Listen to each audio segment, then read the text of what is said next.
my family is from Texas, but I didn't really grow up there because of my dad's job, as you mentioned.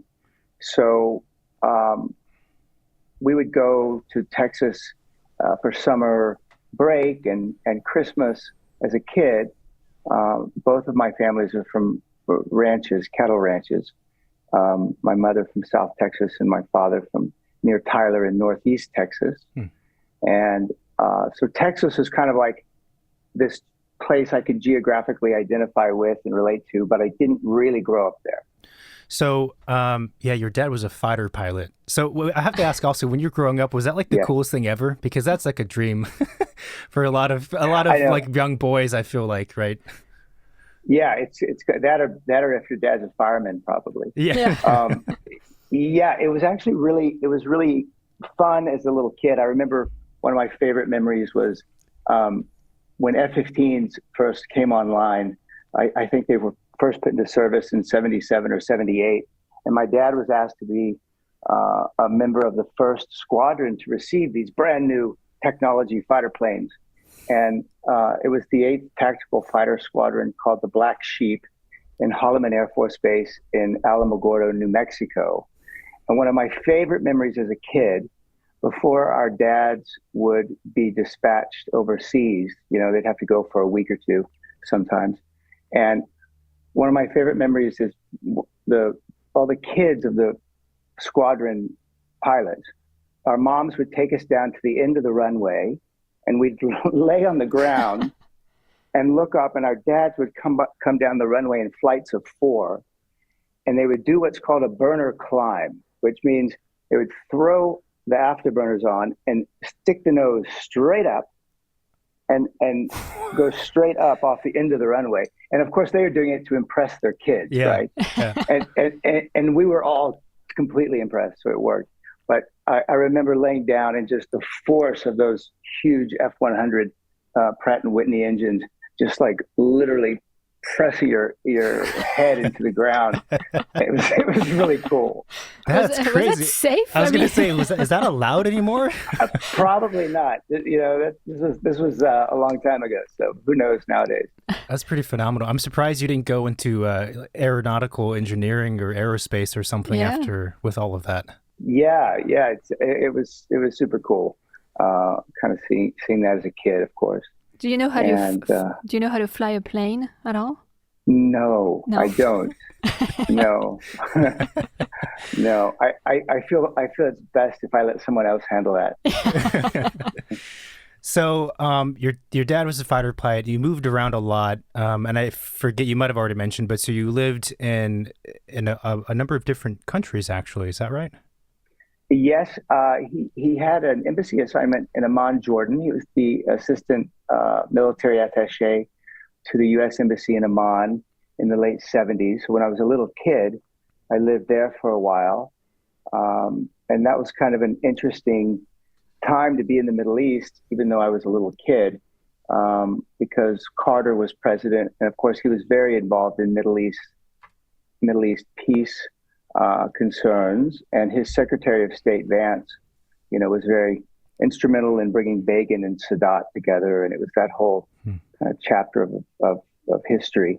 And so we had a lot of activity in and out of our house as a kid related to that. And it was very interesting to grow up in the Middle East. But my my main memories are of little boy things like giant insects Right. and tortoises and and and one of the things that sticks in my mind, even though I was young, is my parents did a great job of taking us to ruins.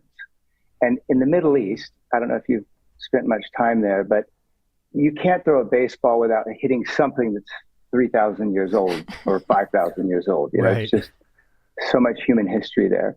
And so I remember, like the ruins of Wadi Rum or Petra and a lot of Roman aqueducts and some of these massive masonry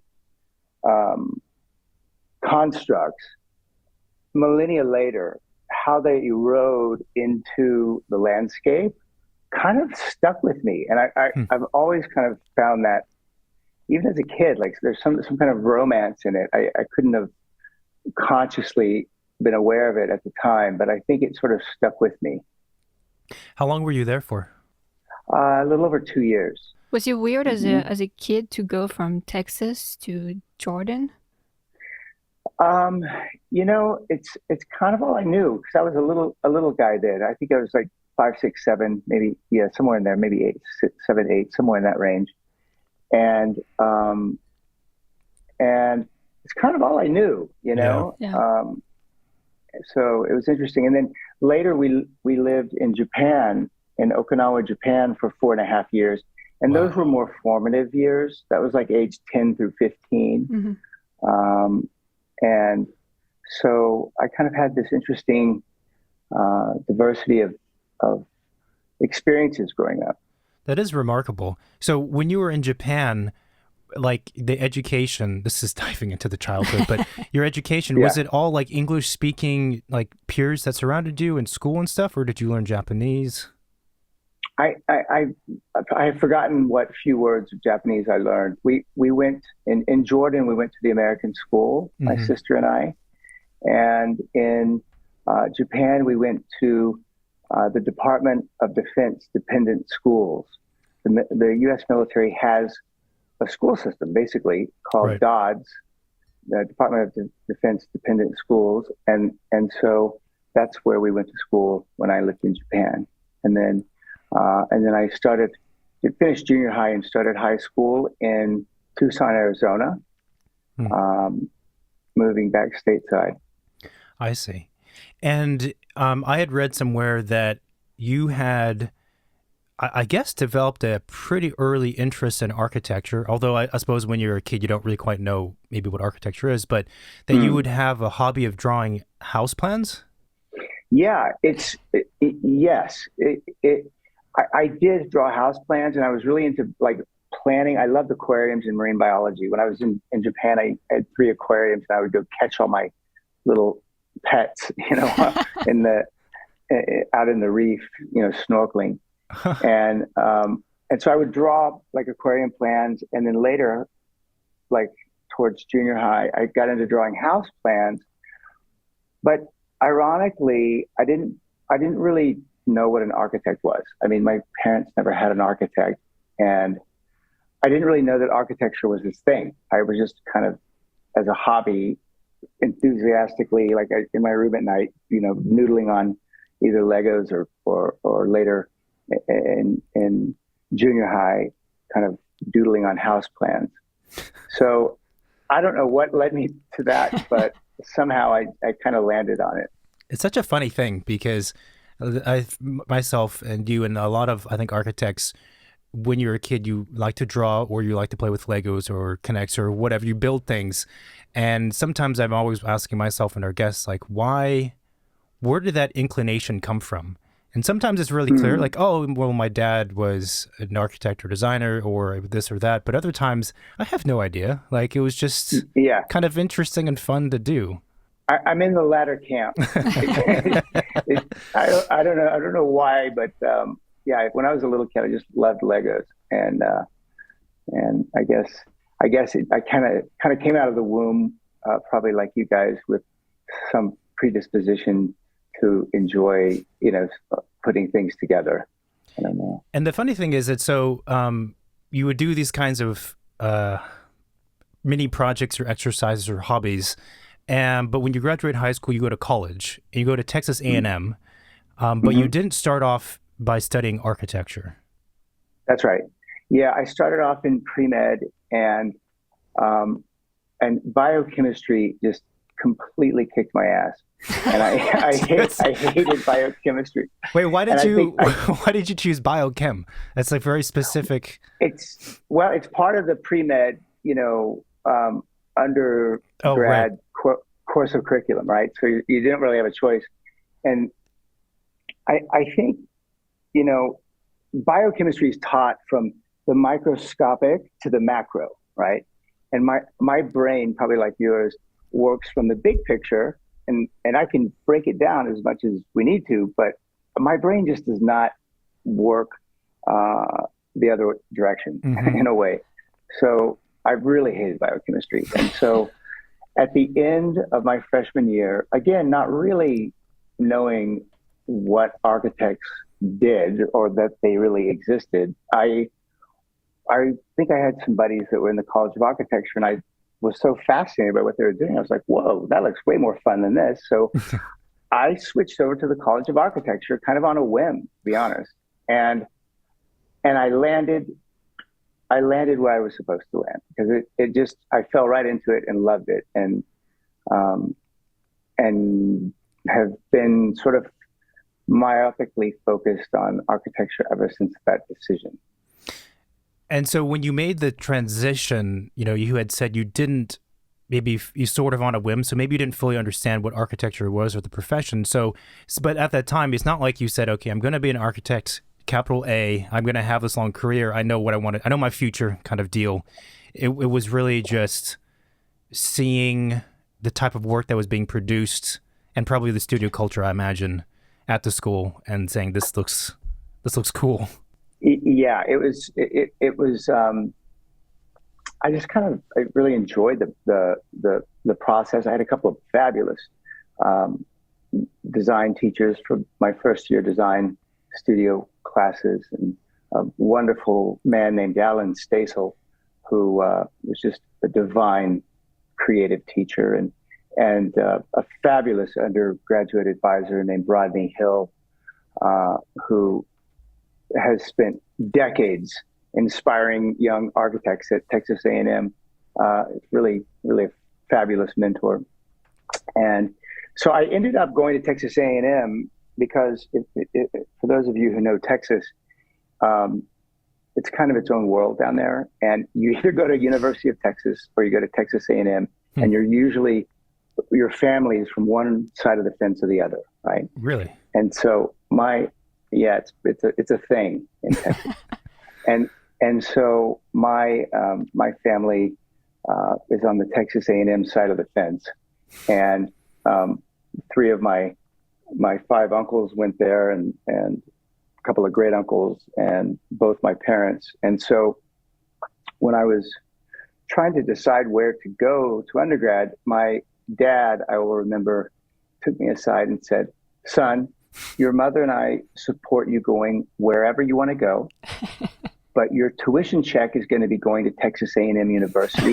So we really hope you consider it." So no pressure at all. Yeah, that's quite the choice there. Yeah, exactly. Yeah, that's too funny. And so you stay with architecture. You finish the program, right? And obviously you're an architect, you have a big practice. And I'd also read online that you ended up, did you end up working for a period of time after school before starting your practice? Like, what was that transition like into practice? Yeah, I finished undergrad at A&M, and then I went straight to New York to interview with.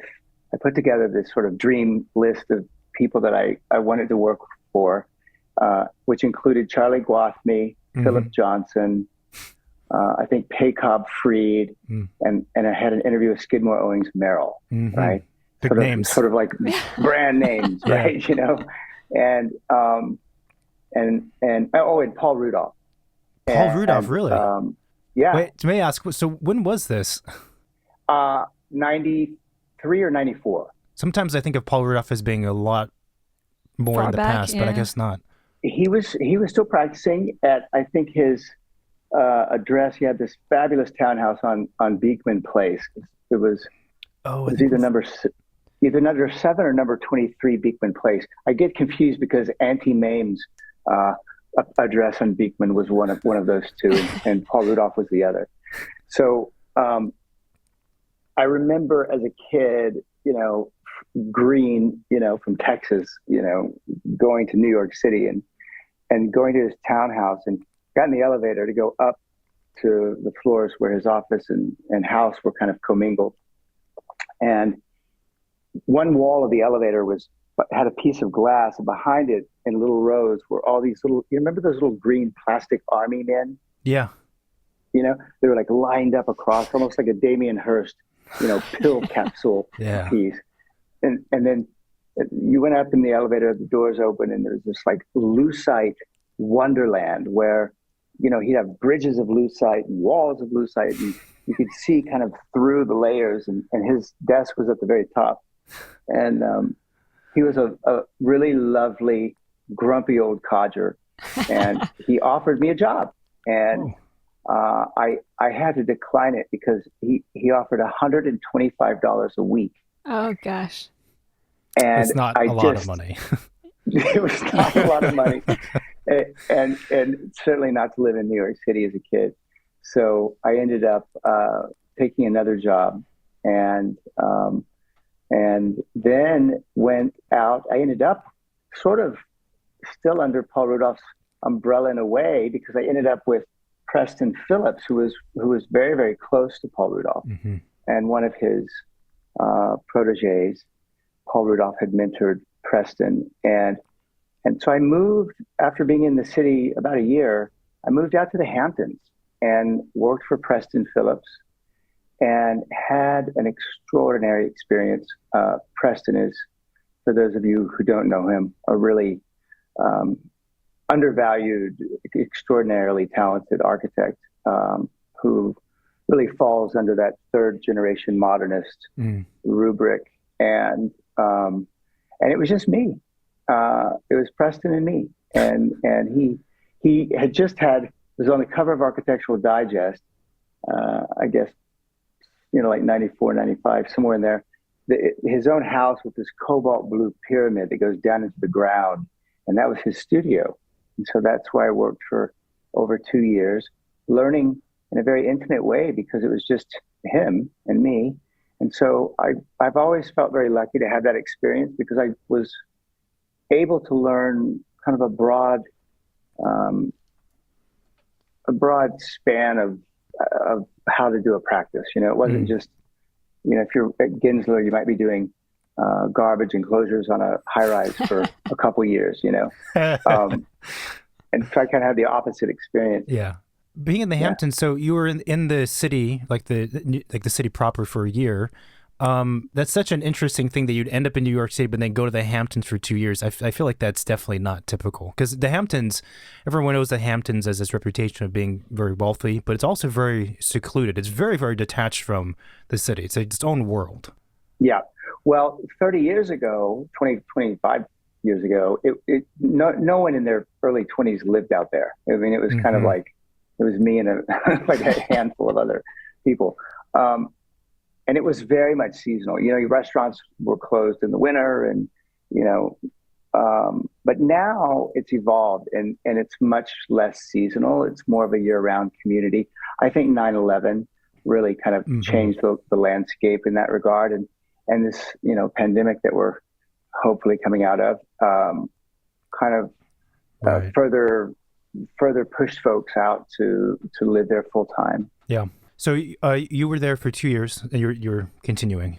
Yes, and then I came to the realization that I needed to go to grad school. Right, I wanted to go to grad school because Texas A&M is, I really, looking back, regard it more and more highly every year, that it's a great nuts and bolts school. But I felt a little insecure about kids who had gone to Ivy League schools or really, strong theory schools. So I made the decision to go to grad school and applied to the Berlage and the Architectural Association in London and SYRAC. Okay. And I then moved to London, and Norman Foster offered me a brief internship in his office very kindly. So I moved to London for the purpose of serving that internship. And Brett Steele in those days was running the graduate program at the AA on Bedford Square in London. And I really loved that school. But I decided sort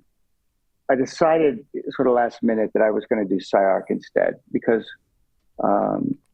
Europe kind of felt a little bit like, it's a little bit more closed. As an American, I felt more of a comfort zone being in LA. And so I moved to LA for the purpose of going to SYRAC for grad school. And had you been to Los Angeles before a number of times? Were you familiar with the city, or was it a first experience?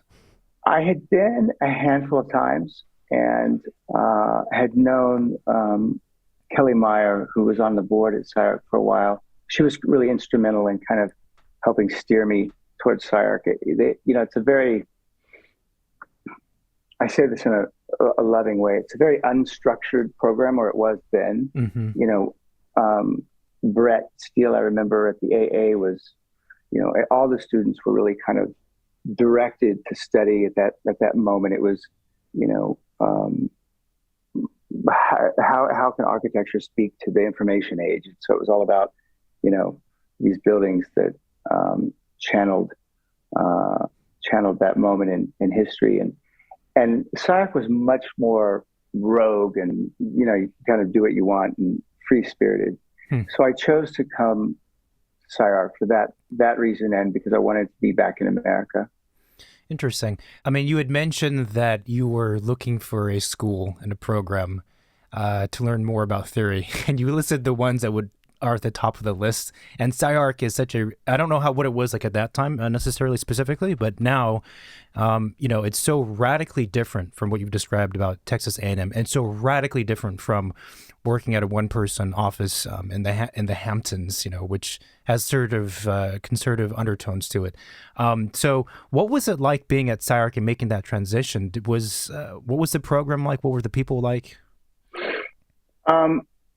So you're 100% right in that it was a totally juxtaposed experience, and that is what I was hoping for.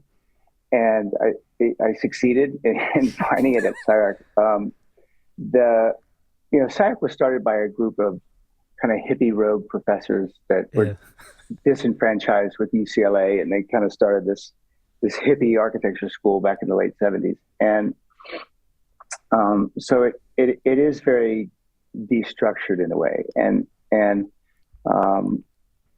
so at the time I went, it was kind of going through. Neil Denari was the director, and like adore. I think he's really special, and the school was physically in a moment of change because they had just bought the campus downtown. So they were in the throes of, while I was there, moving from Marina Del Rey to downtown Los Angeles, where they are now.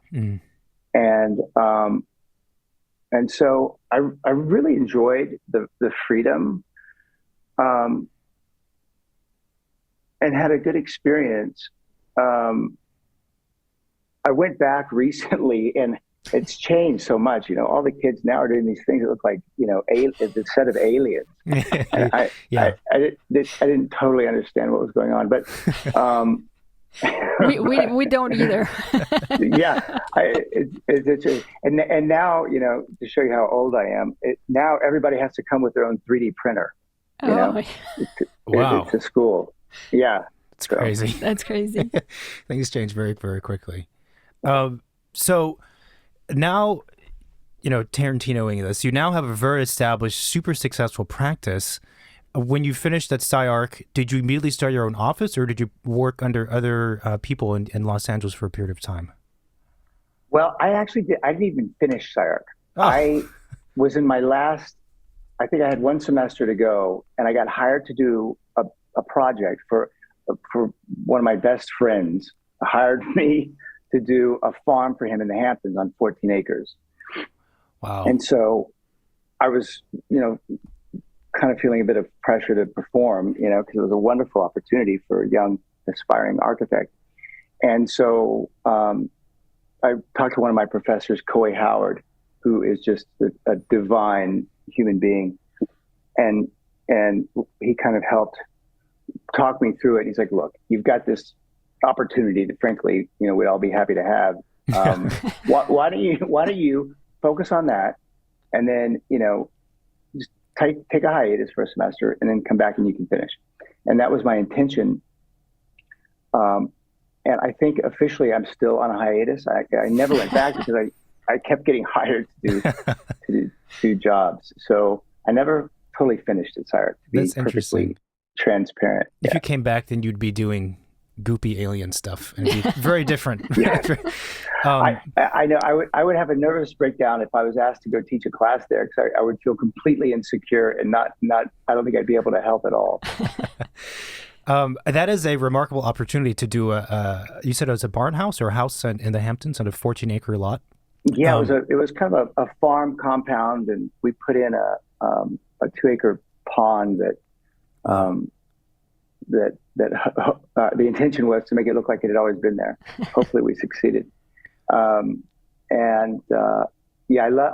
I have this sort of soft spot in my heart for barn architecture and farms.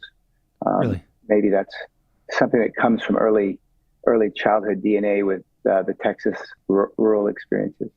There's something also with those types of structures that's very, I guess pure might be a word, like pure and simplified. There's not a lot of excess to them in a lot of ways. I love a good barn too, you know.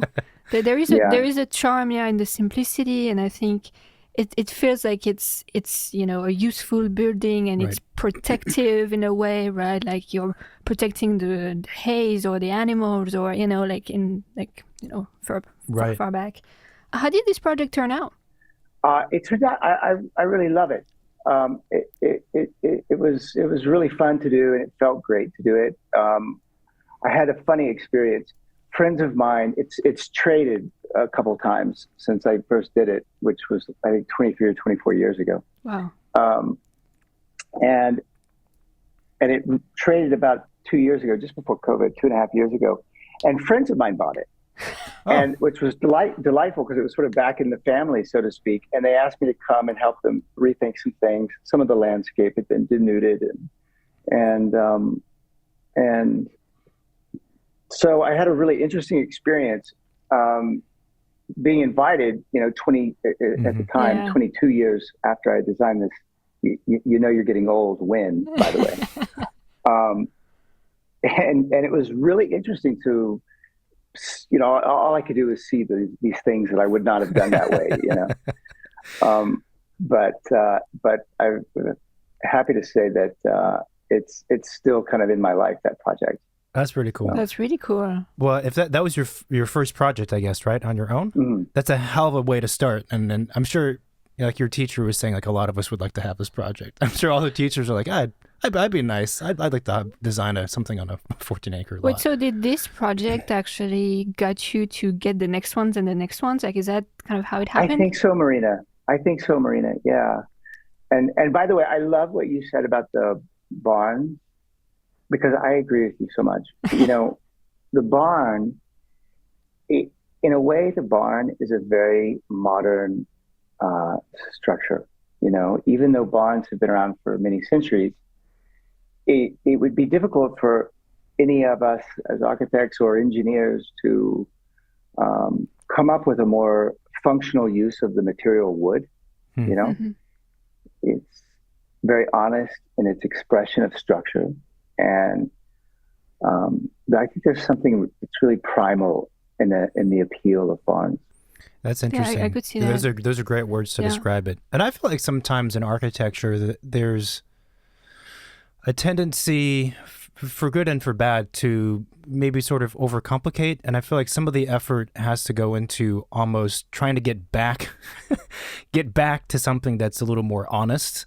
And a lot of the effort goes toward just kind of undoing maybe some of the stuff that's happened or being clean about it. Totally. I think the biggest challenge, I say this all the time to our team, preserving the simplicity of the original design idea, that's the hardest thing for us, because, in today's world, first of all, we have so many rules and regulations and we have so many guidelines in terms of construction methodologies and, energy rules. And so by the time we get through with the structural engineer and the mechanical, electrical, plumbing engineer, all these wonderful consultants that we need, to create something that really works beautifully. The challenge for us is to really fight and work hard and work smartly to keep the simplicity of the original idea. So jumping into the work, let me ask you from that, how do you do that? Right, because I think it is easy for a design or a project to become kind of muddied and overly complicated, either because of all of the factors you mentioned, like the reality of building in today's age, whether it be that or code, or even within a design team, inclinations towards certain design gestures that maybe don't belong. And so there's almost a lot of distraction in a certain sense that pulls you away from that purity. So how do you maintain that throughout a process? Well, the two biggies, I mean, to dive into the sort of boring how is the sausage made answer to that question, the two, guys or girls that most impact us are the structural engineers and the mechanical engineers. And that's simply because their stuff is big, right? Beams and Yeah. and air ducts and air handlers and all that stuff. So that's really where the rubber hits the road is, and God forbid we have, registers that aren't thoughtful.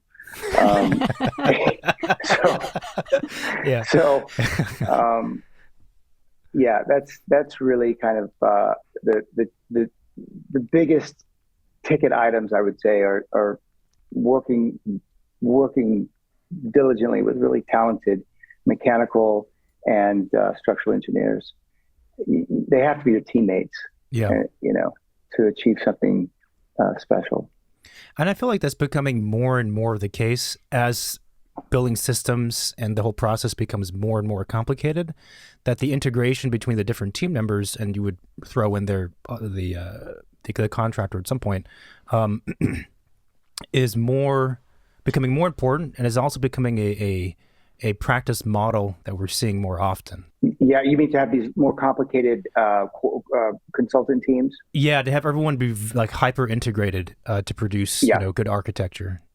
Yeah, it's funny you say that. I mean, a large part of our practice and the Seattle office, we've got some incredible talent and brains up there who really quarterback the coordination of all those guys. And the Revit software, which of course you guys know what Revit is, but for perhaps laymen listening to our podcast, Revit is this software that allows you to virtually build an entire house and coordinate all of those consultants, whether it's the plumbing or air conditioning or electrical, structural engineering. You integrate all of them into a very complex computer model, and it has kind of been a game changer because we can really effectively manage the coordination of these complex teams virtually now. And so as the world kind of evolves towards more and more of this Revit integration model, we find that we can kind of conduct our business like remotely. It's hilarious because we have offices, as you said, in LA and Seattle, but at the moment I don't have one project in either LA or Seattle. so they're kind of spread all over the place. So that used to make things really hard, but in today's world, it's quite doable. One question going backwards in the conversation. So right from SYRAC, did you pretty much establish your own practice and that's been it from then on? Or you didn't end up working at a bunch of other offices, right? That's right. That's crazy. Wow. Yeah, I know. What was I thinking? I mean, crazy in a good way, obviously, but it looks like you managed, Yeah. The biggest teacher, of course, was probably 8,000 mistakes I might not have made if I had had a more conventional path. But yes, I kind of just jumped in and fell into it that way, and I guess I've had my practice for 22 years now. Wow. So when you started the practice, or when that first project happened in the Hamptons, how old were you? I think 29. Wow. That's pretty good. That's pretty good. That's pretty good. I mean, so it's interesting because when we talk to people who, there's a lot of different ways to start a practice. And one of them is you work at a big office or an office for 15 years or 10 years or whatever, a long time. And you have all this knowledge, you have all the connections, all the network, you have everything set up, and then you just kind of offshoot and do your own thing.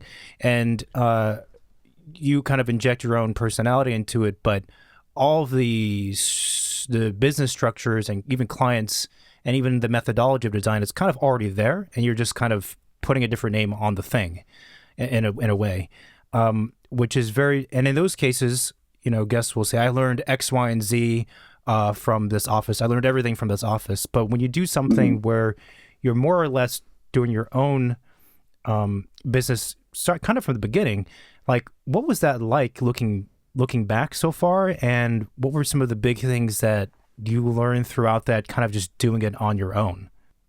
So, I had that wonderful experience with Preston where I kind of got to see the inner workings of how a practice is supposed to run, and everything from, how we keep track of RFIs to,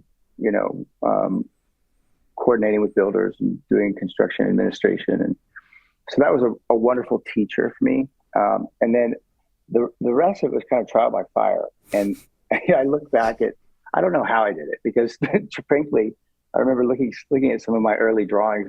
They look like napkin sketches compared to today's, right. 200-page, complex sheets of drawing documents. So it's kind of a trial by fire. I think the greatest teacher is mistakes. I'll give you a classic example on the house that I mentioned in the Hamptons, the 14-acre farm. Mm-hmm. I learned a really valuable lesson, and I want everyone who's listening to help me let them. I want to teach everyone this from my mistake. So I made the motor court 35 feet, okay, from front to back. So like cars pull in and it's 35 feet. Well, I got news for you. It's not enough. It should be 45 feet. Okay? so I will never forget that lesson. And one of the jokes when my friends bought that property recently, I was like, guys, you got to let me change the motor court because I totally screwed up 22 years ago and made it 35 feet and it needs to be 45 feet. So, we learn as we go, right? Did you find yourself learning a lot about yourself besides learning about the profession and how to do projects? Did you discover like traits and characteristics of your personality that maybe you didn't know before you took on a project solo? Gosh, Marina, you are a good question asker. Yeah, I think that we're constantly in a state of learning, and we're constantly in a state of changing, and that's one of the cool things about our profession. I always say it's the worst profession for the young, but it's a very graceful profession to grow old in, because we learn more and more as we go, mm-hmm. and we're more appreciated.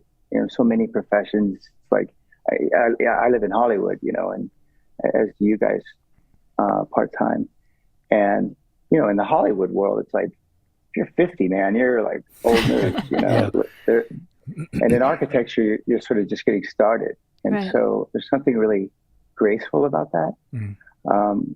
And I think, we evolve not just as in our practice, but as you said, Marina, learning about ourselves along the journey is a big part of it. What's really important in what we do. Mm-hmm. I jokingly say to clients, look, this is not about impressing your friends. This is about making a space where you guys feel love and something that inspires your spiritual development. These are the really important things of what we do. So I think part of that kind of parallels your own personal mm-hmm. maturity, Yeah. Right. So why did you end up staying in Los Angeles as opposed to being in Texas or anywhere else? I didn't really intend to ever be in Los Angeles. And I just kind of kept getting these jobs. So before I knew it, the years were starting to roll by, and I was in Los Angeles. And now I'm very, very happy to call LA home. I feel blessed to have been here. The last 20 years have been an extraordinary time to be in LA, especially the last 8 years or so. It's, been one of the hottest cities in the world with the shift to this information age and the content production that happens here. We've got all the Silicon Valley folks want to be here now, and it's an exciting time to be here. I'm sure that will change and evolve, but it's been a really interesting time to be in LA. You guys probably agree. Yeah. I'm always drawn toward LA and San Francisco, and it depends on the day of the week. Sometimes, more often than not, I side with LA, I think, at this point, for various reasons. Mostly because of the weather. Mostly because of the weather. Well, the sunshine.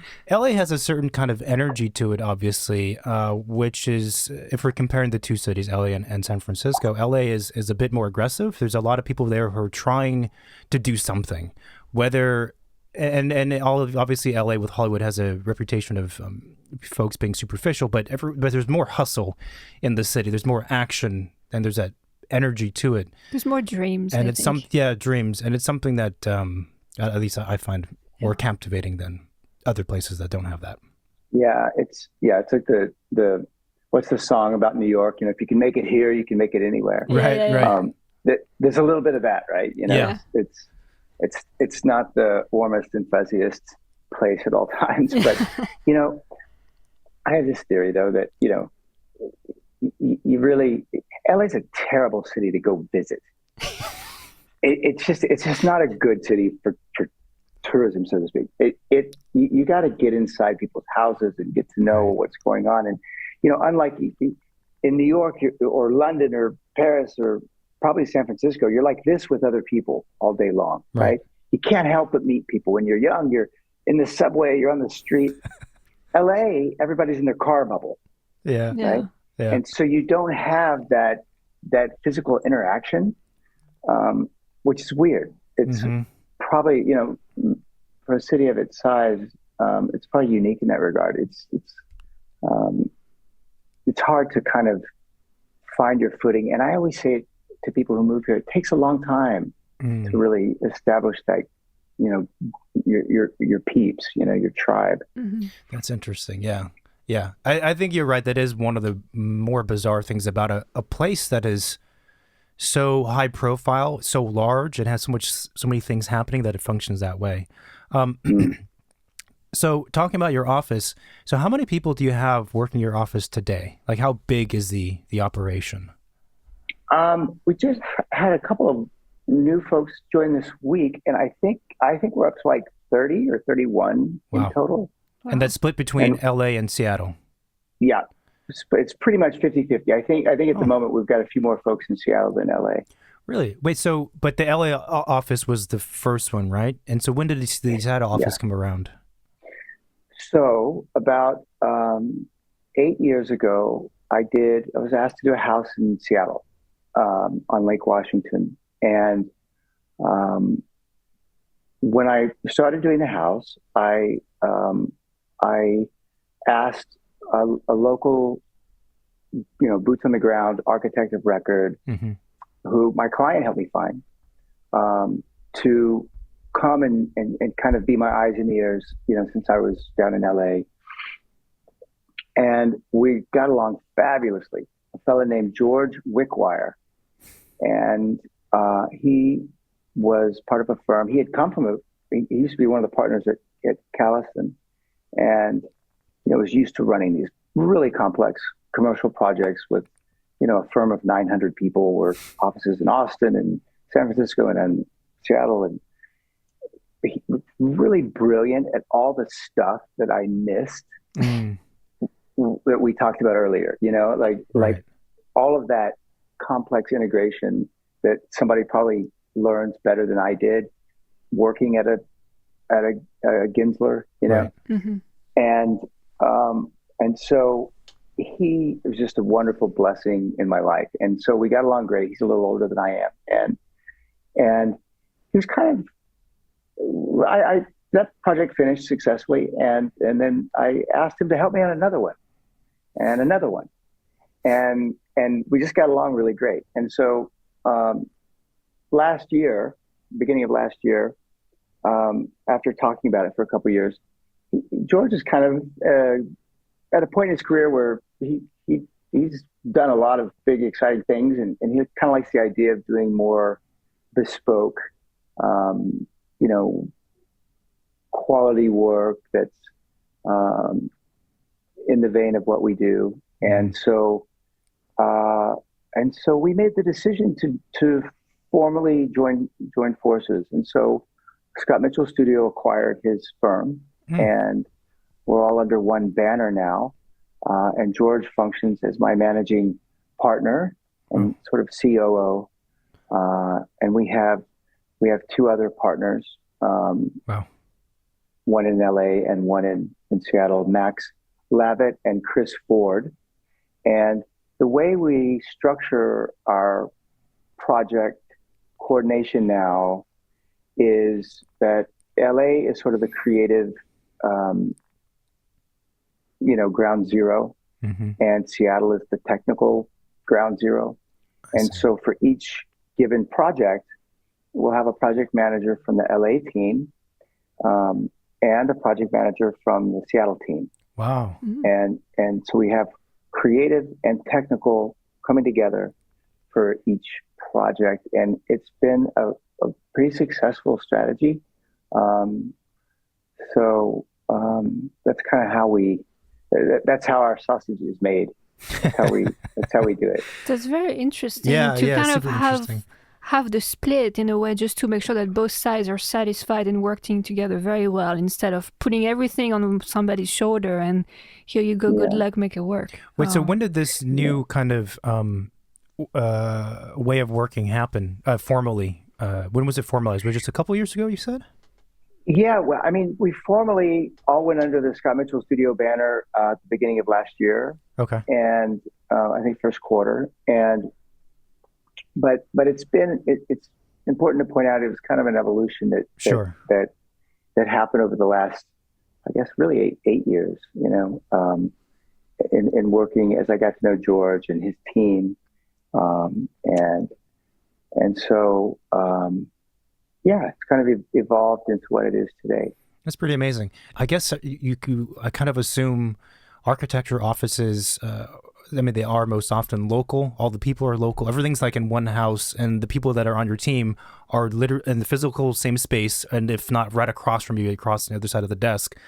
But, you'd mentioned all of your projects are not even in the places where the offices are, and the team members on projects now are in different locations, so same time zone. I think that's probably pretty important. It's an interesting way of working. And I guess if you can set it up so it's successful, then it would maybe even become more efficient doing it that way. Yeah, it's we live in interesting times, right? I mean, this post-pandemic world has taught us a couple things. In our profession, we have proven to ourselves totally effective while not being together physically. Right. Even though a lot of the time it's more fun to be together physically. Our Seattle office is all back in the office. And they prefer it that way because of the technical coordination. They prefer to do that in person. Mm-hmm. The LA folks, we still have an office. It's basically a sample repository at this point. But we very rarely use it. And so the creative team members in LA, we're on Zooms and GoToMeetings all day long.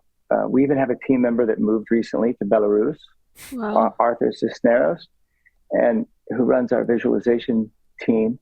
And so we're kind of spread all over the place, and it doesn't seem to keep us from doing what we're supposed to do.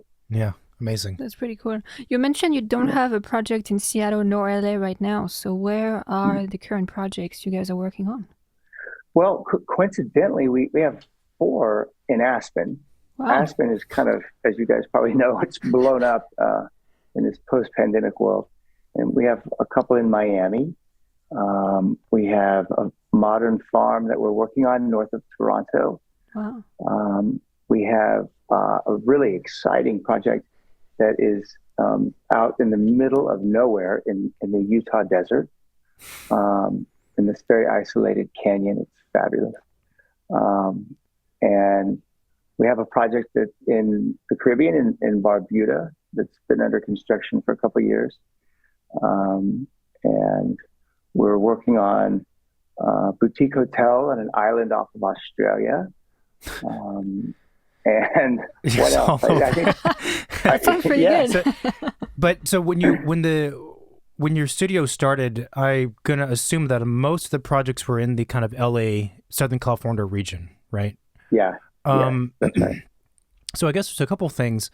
Well, I want to ask about the office growing in size, because starting as a one-person gig and doing a house and then doing another house and et cetera, and then blowing up to the next chunk would be maybe 10 people, then 20 people, then 30 and whatnot. Like those are very different things. So, and it seems like a lot of your work has been focused on the residential and single family, which is a very personal type of architecture. Was it difficult to bring on board new people and to have it grow and yet maintain the very personal sensibilities that, you bring to the projects, you brought to the projects when you were earlier on? Yeah, 100%, David. It's that is one of the great challenges.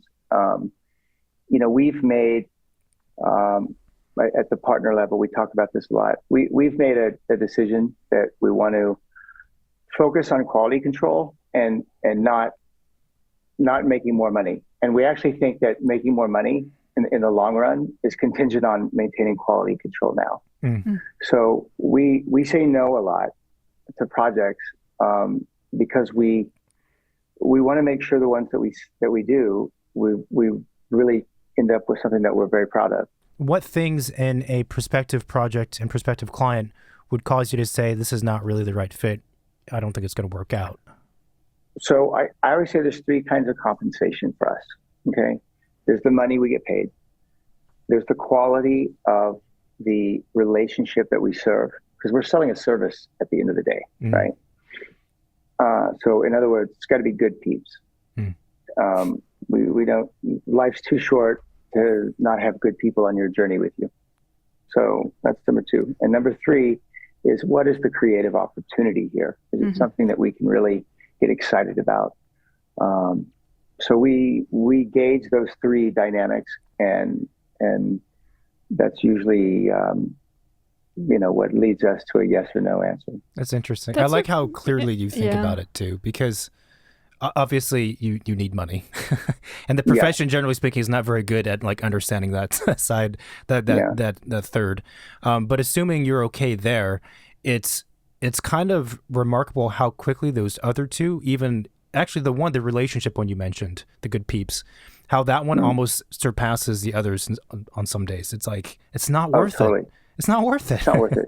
It's not. No, the people that we share the journey with, and it's not just clients. It's also, even the builders that we're working with, and even the labor guys whose hands are, swinging the hammers. Yeah. I don't mean to sound too woke here, but it's really critical. Those are the people that are on. That is your life. It's those people, and if we're lucky, we find a way to surround ourselves with good people.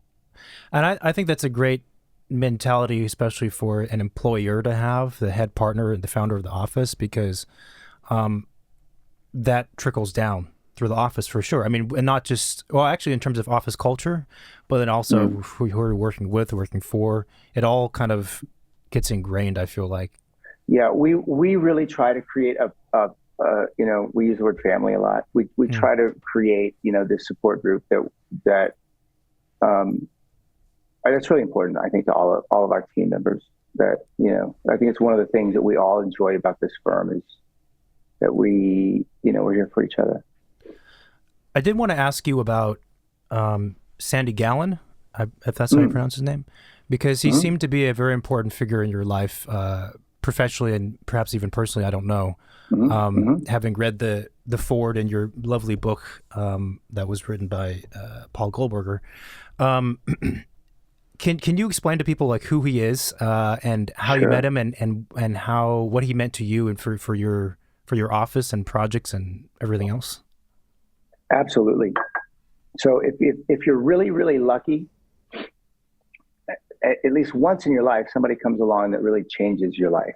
And for me, that was Sandy. And we started off,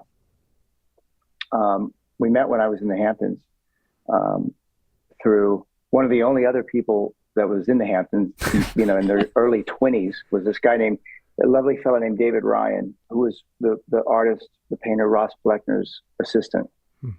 And so David Ryan and I were walking on the beach. He said, "Oh, come here, let me introduce you to these guys." And he introduced me to Calvin Klein, Sandy Gallen, and Jan Winter. These are all like quite a group, right? And he knew them through Ross, who's a dear friend of mine. And so I met Sandy that day. And Sandy, back in the day, I was pretty good looking, and Sandy developed a really big crush on me. And so he kind of pursued me for a little while, and I eventually couldn't help but just give in because he was so seductively charming and hilarious and awesome. And so he kind of won me over, and we dated. We were boyfriends for a year and a half, and we had the title of boyfriends, but we didn't sometimes feel like we were boyfriends. So I kind of like made the decision, look, I think we're really just really good friends. Right? and so. Oh, heartbreaking. Maybe for about 37 seconds at most.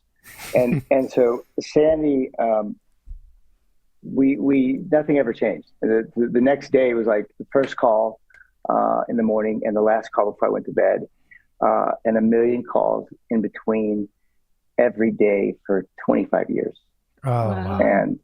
And I miss him very much to this day. We lost him about 4.5 years ago to cancer. And so Sandy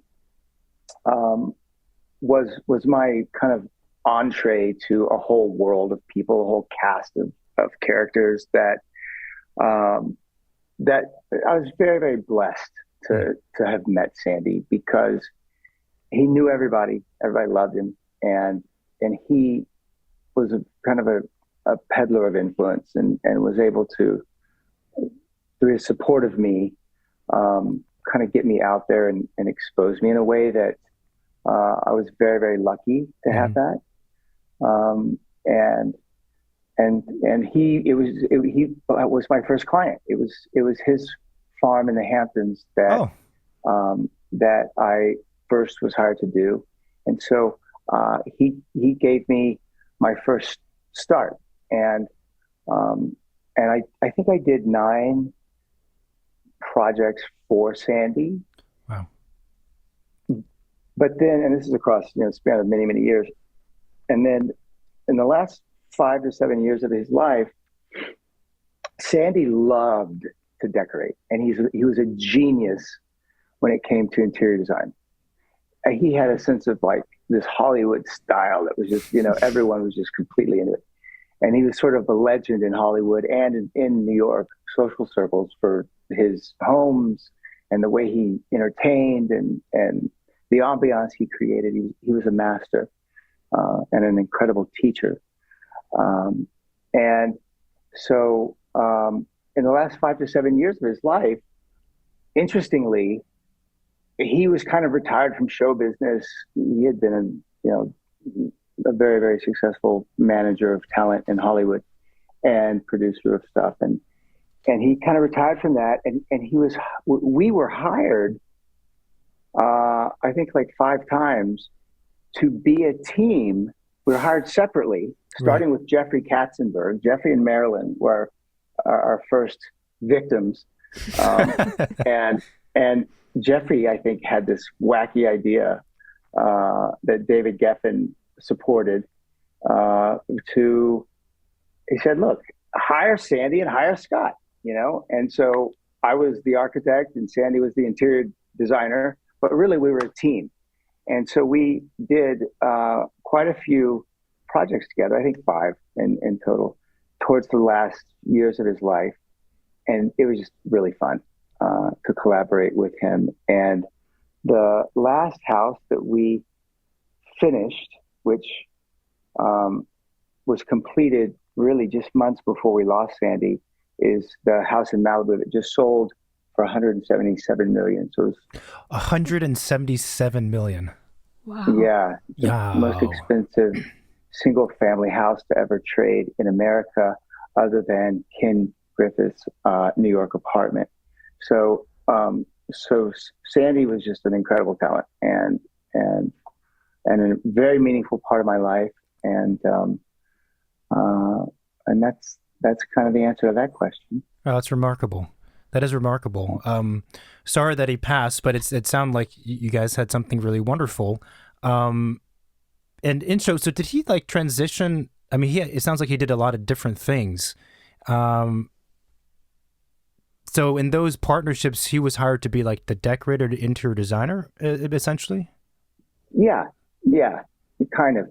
Jeffrey, who first hired us together, he thinks of things as movies, right? Mm-hmm. And so he ran his project in Beverly Hills like a movie. Jeffrey and Ellen are really dear friends of mine. I consider them family, so I can talk about them openly. And Jeffrey ran that project like a movie. Okay, that's what he knew. And so Sandy and I were really the artistic directors of the house. Mm-hmm. And Howard Backen, who's a brilliant architect, was really the architect of their house.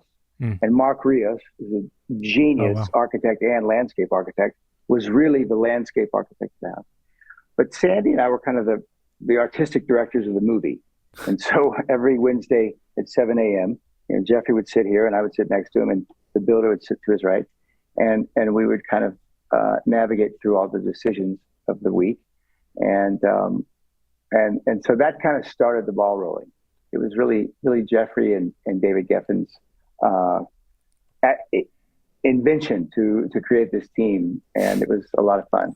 That's so interesting. I mean, for most of your projects, are you guys operating, well, I guess a lot of them are abroad or different places, so it might be different, but for one's local, are you oftentimes the architect of record and wearing the hat of designer, or is it split more often? Usually we do it all. I think our firm's licensed to practice in, I'm not sure we're licensed to practice in Utah, so we might need an architect of record there. But I think most of the other states where we're practicing, right, we are the architect of record. Okay. As someone in the firm is licensed in that state, and then for our international projects, the Toronto one, we have a wonderful guy named Michael Taylor he's helping us locally as our architect of record. Very talented guy. And the hotel project in Australia, we will likely want to have a boots on the ground guy. We're right now kind of waiting for planning approvals for our concept. But if that goes into, if we succeed and get our approvals, we'll probably want to have a local firm because it's a long way to go. Yeah.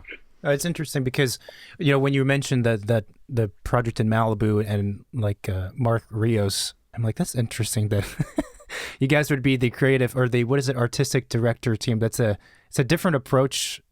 I mean, talking about it that way is a slightly different approach than the typical architecture project process. Mm-hmm. Totally. Yeah. that was a one-off and very unique situation. Listen, it could have gone terribly. It could have been a nightmare, but it actually was awesome because, we had, and the builder, Artie Tivigarian, was also the architect. He went to SYRACUSE. So we had five architects on the team, and that could have been a bloodbath, right? Yeah. But everyone in that group was so talented and a pleasure to work with. Mark is sort of like one of my big brothers in terms of my career. I just adore him so much. He's an incredible person and brilliant architect and landscape architect. I was wondering the homes that your office does, like how long does it take to design houses like that? Because there is a fair amount of detail inside and out, right? Yeah. And a very deep attention to materials, again, inside and out. So in every corner. In every corner. And, we talked about using BIM software such as Revit to kind of facilitate the process, but still, like, you need time to design and think about every single of those details. So how much time do you think, those projects take? It's a process that, like to get the guts of the rough kind of program out on paper, it's like, let's say a couple weeks, okay? Yeah. And then we take it and I'll usually be very involved in that part. And then very quickly we go to SketchUp models, and the real magic kind of in terms of understanding that massing for us is just simply SketchUp. We just love SketchUp because it's quick, and so I spend hours every day on Zooms or go-tos with my creative team doing, studying the massing and getting into the psychology of the spatial experience, because at the end of the day is really where I think the power of architecture lies, is in the psychology of the experience. And so I'm able to understand it best once we have a program laid out in 2D, which I do. I love just getting in there and really studying it as a 3D massing exercise, and then it just continues we just continue to layer the detailing, and then as we continue to integrate with all of the consultants, it just takes, it's a process, right? It just gets increasingly more detailed. You make it sound so easy. I know. yeah. It's a lot of decisions, right? Yeah. Your architectural expression is also very interesting to me, because we skimmed through the book that you sent us, which has amazing photographs of your work, and looking at them, it almost reminded me of like oil paintings, and it might be beautiful. It might be the light, the shadow, it might be the colors, it might also be the fact that you can tell there is a stories in those spaces, like it's not just like an impersonal space, like there is somebody who lives there. You can kind of feel that. And there is also a very nice marriage between the old and the new in terms of design, which I think you balance really well. And I don't know, how do you do that? Like, how do you sometimes maybe give more to the new or more to the old, or make them live in the same space in perfect harmony, it seems like? Thank you, Marina. First of all, can you please be my PR person with Lynn? I'm going to tell Lynn that she needs to get you to help us. That was so beautifully said. Oh, you're very welcome. No, thank you for saying that. So there's a couple of things happening, as basic devices to describe what's going on. And, one of them is this thing I really learned from Schindler, and tried to learn from Schindler and Kahn, which is this mastery of understanding monolithic mass, the power of heavy masonry and how it connects to the earth, right? And then Schindler, I remember at the King's Roadhouse, really being emotionally impacted by the experience. I was kind of analyzing why. And I think he was a master of juxtaposing this heavy masonry connecting into the earth, and also these light, delicate, skins of glass, and and the two together are a very powerful device. And I think it fundamentally is really simple. I think it goes back to just primal psychology, back to when the DNA within us, going back to when we lived in caves. Basically, I think we all really feel comforted if our back is protected and we can see in front of us. And, that it's kind of an oversimplification, but it's an really important device, and to understand that and how that affects the gravity of flow through a space. Architecture is dynamic. it's so hard to photograph architecture because it's about an experience, right? You walk in, you turn your head, you have an arrival sequence, you have a formality gradient, where the front door is the most public part, the bathroom is the most private part. It's all of these psychodynamics have to be employed. None of it's rocket science, by the way, but it's important to get it right. And so I think to answer your question, the other thing that's going on is also the materiality. Mm-hmm. You'll see, Marina, there's just a heap of texture in our work, right? I know. and materials. So everything, like we rarely have a drop of paint in our projects. They're all wood or concrete or stone, glass, steel, and there's something kind of lovely and humanistic about all that texture and all of that material. The materiality, I think, is a big informant of how our spaces feel. Yeah, no, I think I think you nailed it right there. I think it's really about, I think maybe that's why it reminds me of oil painting. Like you can feel the texture of the oil paint on the canvas, like you can feel the wood texture on looking at the picture, or the concrete texture. Like there's something very emotional about the texture that maybe it doesn't come out into, a lot of architectural work. Marina, I just love, you're like a poet. I could listen to you all day. Thank you for saying that. Oh, you're very welcome. Well, thank you for designing those houses. I think also, like, when you don't have a wall that's just covered in white gyp and you paint it white, there's a kind of thoughtlessness that happens with that because you default to that material. It's true. When it's not that material, you think about it. And you think about it a lot. You think about how it's going to get formed exactly, where the lines are going to be. But then I think it also makes it of a more thoughtful space because someone has put thoughts into thinking about what that wall should be. And you, like you say, you're not defaulting to painted gyp as like, well, we don't want to, spend money or pay attention of this wall. No, we're actually looking in those projects at every single aspect of the house, which I think is amazing. Yeah. I to say kind of like an oversimplified maybe twist on this, we always talk as a team. It's like the architects who care the most, they're the ones who do the best work. Like it's not always about being some kind of genius, but if you try, and by the way, I'm not saying that we do this all the time, but this is our aspiration. Our goal is to really care a lot about the stuff you were just saying, Marina. Like every detail, and try to be thoughtful.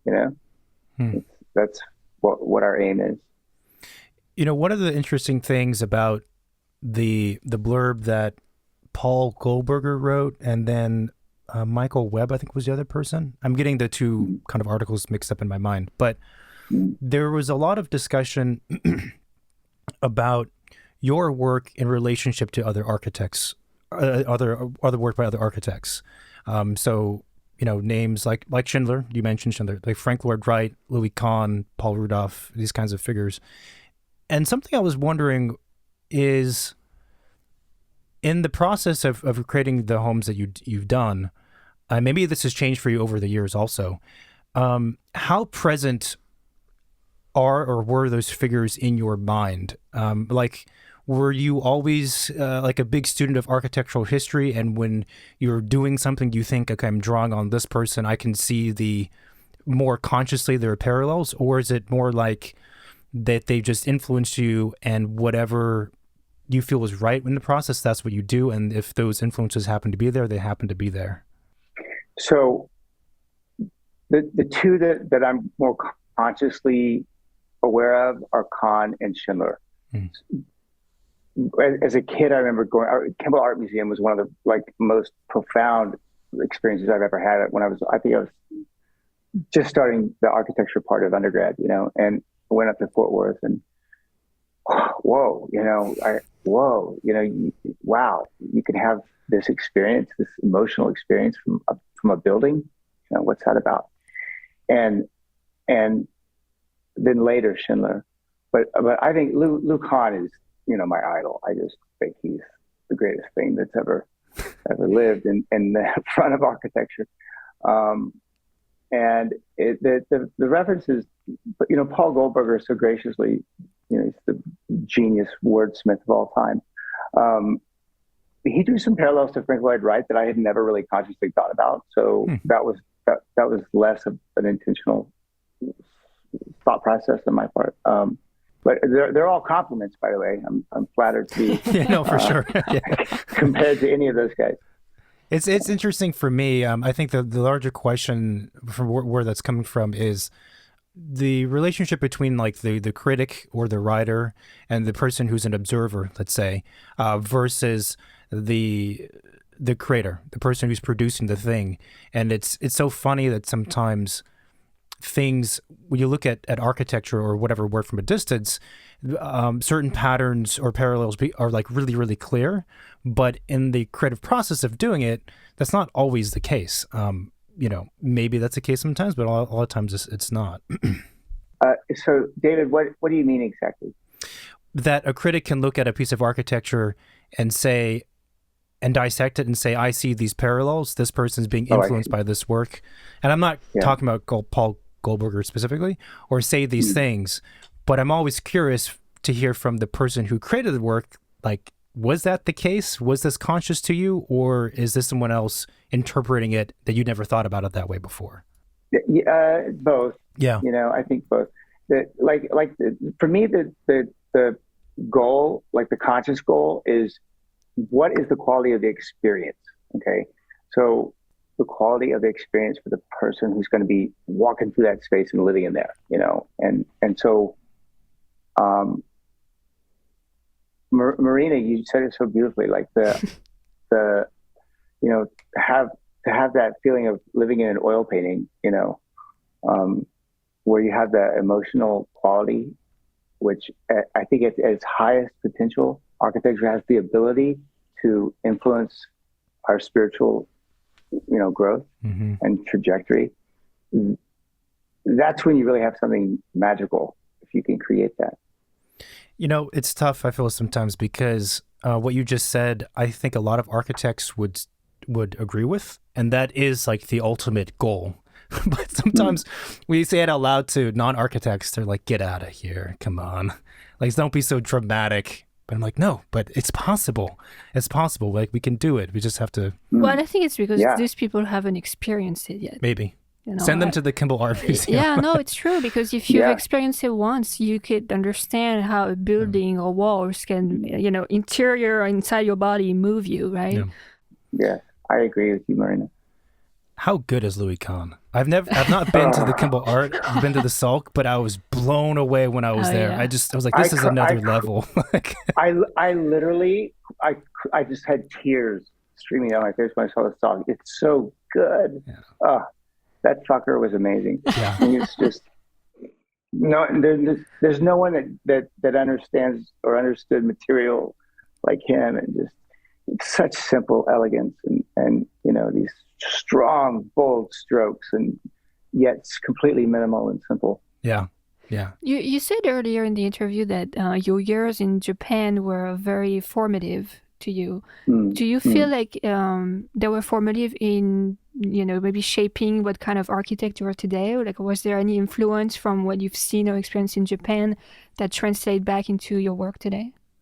I think so. Yeah. I mean, I think all of us who do any kind of modernism, we've all got a little Shinto in our blood, right? And to see those, 900-year-old wooden structures still standing in just like little simple frames, that are often picture frames to frame nature. Whoa, that's a really powerful device in itself. It's the Shinto architecture is a subtractive style, right? It's sort of like one of my clients who I adore, Larry Ellison, once said, he's a genius, by the way, himself at design. He should be an architect, although he probably makes more money running Oracle. He said, Scott, let's look at taking away everything we can take away until there's nothing left to take away. And I thought, I thought that was brilliant advice. I mean, how many clients, are that sophisticated, right? But that's definitely from that Shinto school of Japanese antiquity. We spent a lot of time talking about the houses you've done, but you have also done other types of projects. Maybe you can tell the listeners what some of those have been. And I was wondering if you have any desire or plans to do more different types of architecture that's not single family residential. Yeah. So the trick is to not get bored, right? In our practice. And so I jokingly say I would do a birdhouse or a gas station if somebody asked us to, just because it's a very different program. And so I really aspire and hope that our trajectory from here allows us the opportunity to do different programs. We've been working on a medical building here now in LA that I put on hold at the moment, but that kind of stuff is really fascinating because it's a different program. Mm-hmm. We did Nobu in Malibu, as you know, and the funny thing about Nobu is that that was one of the projects I did for Larry. It's actually a house plan that I designed when I was in undergrad, and I said to Larry, the best restaurants, in my opinion, are the ones that feel like houses because everybody feels cozy. Mm-hmm. And he's like, yeah. And I'm like, let me play around with it. So we came up with what became the design for Nobu. And so even though it's a restaurant, it's actually kind of a house, I think that's why it feels like it does. Mm-hmm. And then what is currently the Soho House in Malibu next to it, that was supposed to be a Wolfgang Puck restaurant. And so I spent a year with Wolfgang designing this really cool restaurant concept. And at the end, he kind of got cold feet because Malibu, like the Hamptons, used to be really seasonal. And he had a restaurant called Granita for years in Malibu. And, in the winter, it's like nobody was out there, and that's kind of different. That paradigm has shifted, and now Malibu is pretty much full round, year round as well. So Wolfgang later, I think, whispered in my ear he wished he had rethought that. but I adore him. But anyway, that also was kind of patterned on a house. So It's currently functioning as a Soho House. And then we're doing this boutique hotel in Australia, which is really cool. But you know what? Again, it's kind of like there's a lot of it that feels really residential. It's like It's a compound of little cottages on a bluff overlooking the ocean. So the main spaces might be more hospitality and scale, but a lot of it still is very residential. Interesting. Yeah. Is there a particular type of project that you've not done yet that you want to do, or one that you want to do more of that's not, classically a house? So my dream project is a public aquarium. Oh, going back to the little fish tanks or whatnot you had. Yes. That's my absolute dream. I hope I get to do one day. And my greatest career disappointment, I will tell you, which relates to this, is that I don't know if you guys have been to Nobu, Malibu, but the north wall, the non-ocean side of the main room, was designed to be a giant endemic tide pool. And Larry was totally supportive of this idea. Bless his heart. He was like, okay, go for it, So I hired the Monterey Bay Aquarium consultants, who are like the smartest in the world, to come and help me figure out. And every 47 seconds, there's this big, huge piece of glass that went the full length of the restaurant. Like there was like 2 companies in Japan that could make a piece of glass this big. And every 47 seconds, a wave generating machine at one end that you didn't see would drop this deluge of water, which would then traverse in cross section as a wave across the whole restaurant. And then the bottom of this tide pool was all like, the dark, beautiful Malibu rocks that you see off the coast with the orange starfish and the sea urchins and all that kind of stuff. And Nobu, I love Nobu, but he killed me on this one. He said, people don't want to see what they're eating. And I was like, no, and I think he was picturing like, when you go into like a Chinese food restaurant, there's like 3 sad fish in an aquarium. And it was so not that. So, but that's my greatest disappointment is that we did not do that tide pool. That's funny. That sounds like a cool concept. Yeah. Unfortunately, I have to say that sounds like it would have been really, really, really cool. I know. I'm bummed out. Yeah, that's funny. The final question from me, which is sort of going back to, I guess, or talking about your career so far, is the work is the residential work is certainly of a certain kind of category, and I was, in terms of its style and execution and its level, its quality. And I was wondering, like, at what point in your career did you feel like you've kind of established a methodology of working, or if there was a project where when you completed the project, you thought to yourself, like, this is starting to capture some of my core principles. I'm starting to resonate with the work more closely, if that makes sense. Yeah. So part of that goes back to what we were talking about earlier with architecture being cruel on the young and graceful on the old. As we go along, I'm 50 now.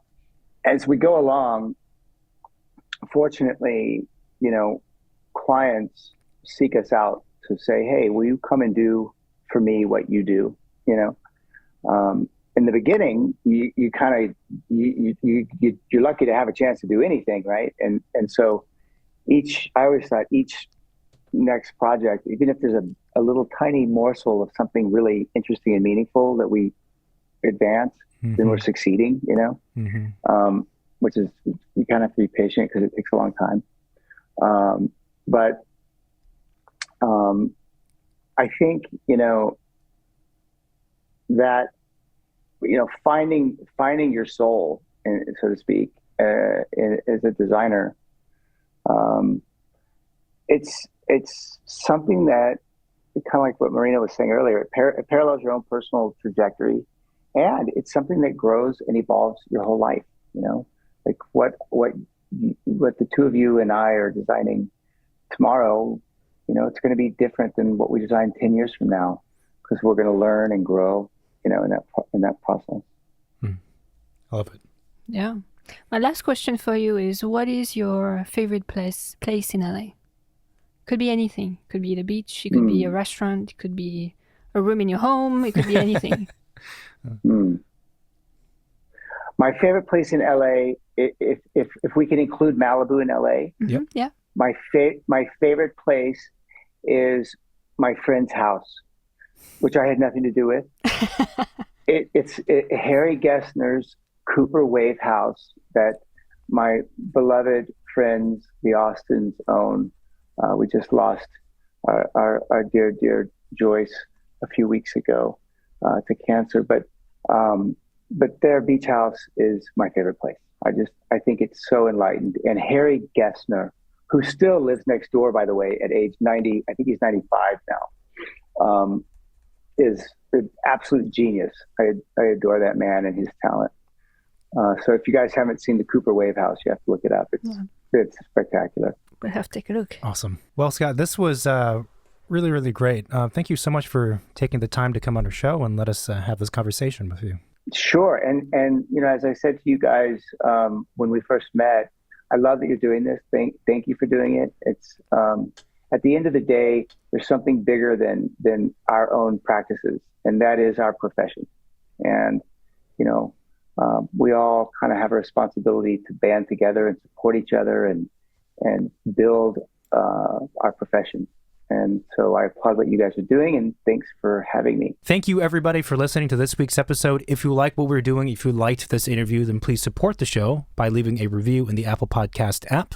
You can also subscribe to us on there, on Spotify, and on YouTube. And on YouTube, you can like and leave comments on the interview as well. You can also find us in any of the social media platforms, primarily Instagram these days. Instagram, Facebook, and Twitter. We are also on YouTube. You can see all of our video interview there. Did you already say that? I already said that. You already said that. On Spotify? You already said Yeah, I that? already said Okay, that. good. I did not listen at all. We also have a hotline, 213-222-6950. If you want to react to this interview, you have questions, you have feedbacks you want to share, you have guests that you want to see in the show, feel free to text or leave a voicemail. Everyone listening to this, you probably already know of Scott Mitchell. If you don't, though, look him up, look at the work. I think the work, to me, you have to look at it again and again. I find it to be something that... Yeah. It is really, like I said in the interview, an oil painting.